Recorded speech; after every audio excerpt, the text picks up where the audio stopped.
வணக்கம். நம்ம சுமங்கலி ரெட்டி ஸ்டஃப் கிரவுண்டுக்கு வந்திருக்கோம். SPIC versus Perungalathur TNCL league 3rd division. இது அவங்க பெருங்குளத்தூர் வார்ம் அப் பண்ணிட்டு இருந்தாங்க.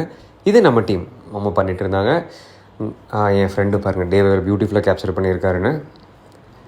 எங்களோட வார்ம் அப் ரொட்டீன்ஸ் ஃபாலோ பண்ண ஆரம்பித்தோம். அண்ட் அஃப்கோர்ஸ் எங்களோட ட்ரெயினர் ஃபிசியோ கார்த்திக் சூப்பராக கொடுப்பாரு. எங்கள் டீம் ஜெல்லாக இருக்கிறதுக்கு எங்களோட ஆக்டிவிட்டிஸ் ஒரு முக்கியமான ஒரு காரணம். அண்ட் அஃப்கோர்ஸ் இந்த மேட்ச் நாங்கள் ஸ்டார்ட் பண்ணும்போது பெருங்குளத்தூர் 5 கேம்ஸில் 2 வின் பண்ணியிருந்தாங்க. எங்களோட கோச்சஸ் எங்களுக்கு ஃபீல்டிங் ப்ராக்டிஸ் வேறு கொடுத்தாங்க. எஸ், இது வந்து எல்லா டீமுமே வந்து பண்ணுவாங்க. பட் எங்களுக்கு ரொம்ப ப்ரொஃபஷ்னலாக ஒன்றும் நடக்கும். அண்ட் நாங்கள் இந்த கேமுக்கு போகும்போது நாங்கள் 5ல் 3 வின் பண்ணியிருந்தோம். இப்போ ஏன் நான் இந்த ஃபீலிங்கை நான் இதை காமிக்கிறேன்னா, ஜென்ரலாக கிரிக்கெட்டில் பேட்ஸ்மேன் அண்ட் பவுலர்ஸ் நல்லா பண்ணும்போது அவங்களுக்கான நல்ல ரெகக்னிஷன் கிடைக்கும். ஆனால் ஒரு நல்ல ஃபீல்டருக்கு ஜென்ரலாக அந்த ரெகக்னிஷன் கிடைக்காதுன்னு நான் ஃபீல் பண்ணியிருக்கேன். இதனால் நான் நல்ல ஃபீல்டர்னு நான் சொல்ல வரல. ஆனால் எனக்கு நல்ல ஃபீல்டிங் பண்ணுறது பார்த்து ரொம்ப பிடிக்கும். அவங்க ரொம்ப அண்டர் வேல்யூடாக இருக்காங்களோ நான் ஃபீல் பண்ணுவேன். பார்த்தீங்க 28 overs 143 அடிச்சிருந்தாங்க. It took us very long time to get wickets. ஆக்சுவலாக ரொம்ப நல்லா ஆடினாங்க அந்த டீம்.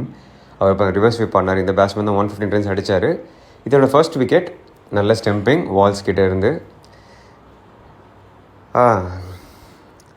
இந்த தம்பி ஒரு 6 அடித்தார் இந்த பாலுக்கு முன்னாடி. அதுக்கப்புறம் திருப்பியும் தூக்கி அடித்து அவுட் ஆகிட்டார். ஸோ ஒரு வயசுக்கு அப்புறங்க 36 years ஆகிடுச்சு, எனக்கு 35. இப்போ தான் இன்னும் கிரிக்கெட்டை இன்னும் நிறைய என்ஜாய் பண்ணுறேன். அது முக்கியமான காரணம் நான் ஃபிட்டாக இருக்கிறத ஃபீல் பண்ணுறேன். இந்த தம்பி தூக்கி அடித்து அவுட் ஆகிட்டார். அஃப்கோர்ஸ் ஒரு நல்ல கேட்ச் பிடிச்சி கொடுத்தாரு த்ரூ என்னோடய 3வது விக்கெட்டு. அவங்க 43 overs 236 இருந்தாங்க 3 விக்கெட்ஸ்க்கு. அப்புறம் பாருங்கள் 46 overs 242 for 7 ஆகிட்டாங்க. பட் ஸ்டில் 265 runs அடிச்சிருந்தாங்க. Very very good score to put on the board. இது என்னோடய 4th விக்கெட். மறுபடியும் த்ரூ தான் கேட்ச் பிடிச்சாரு. எஸ், ஒரு சின்ன ரோலர் கேட்பாங்க கேப்டன்ஸ் கிட்ட ஜென்ரலாக எவ்வளோ ஹார்ட் ரோல் வேணுமா இல்லை எவ்வளோ நிமிஷம் ரோல் வேணும்னு, டிபெண்டிங் ஆன் த விக்கெட். அதெல்லாம் நாங்கள் திருப்பி பேட்டிங் பண்ணோம். We started very cautiously. 20 overs 100 runs for 2 இருந்தோம். And then we were going very strong in between. But நான் பேட்டிங் போகும்போது 7 விக்கெட் போயிடுச்சு எங்கள் டீமில். And we were somewhere around 200 runs கிட்டே இருந்தோம். ஸோ அஃப்கோர்ஸ் ஒரு ஆண்ட்ரே ரசல் மாதிரி ஆடினா தான் வின் பண்ண முடியும். எங்கள் டீம் பார்த்தீங்களா 45 to 10. எல்லோரும் மேலே தான் பார்த்துட்டு இருந்தோம். யாராவது மேலே அடிங்கடா 6 அப்படின்ற மாதிரி இருந்தது. எல்லோரும் ரொம்ப ஆர்வமாக பார்த்துக்கிட்டு இருந்தாங்க. ஸோ நானும் ட்ரை பண்ணேன். ஒரு 7 runs of 8 balls அடிச்சிருந்தேன். ஸோ எக்ஸ்ட்ரானரியாக தேவைப்பட்டுது.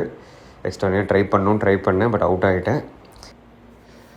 அண்ட் எஸ், நாங்கள் இதுக்கப்புறம் எங்கள் டீம் மீட்டிங் இருக்கும். எஸ், நான் என்னோடய இன்புட்ஸை ஷேர் பண்ணேன். ரொம்ப யங்கான டீம் எங்களோடது. பரவாயில்லைங்க, இன்றைக்கி தோற்றா என்ன, நாளைக்கு நாங்கள் மறுபடியும் வந்து ஜெயிக்கிறதுக்கு ட்ரை பண்ணுவோம். அவ்வளோதான் நாங்கள் வாழ்க்கையும். அடுத்த எபிசோடில் சந்திக்கிறேன். தேங்க்யூ. பாய்.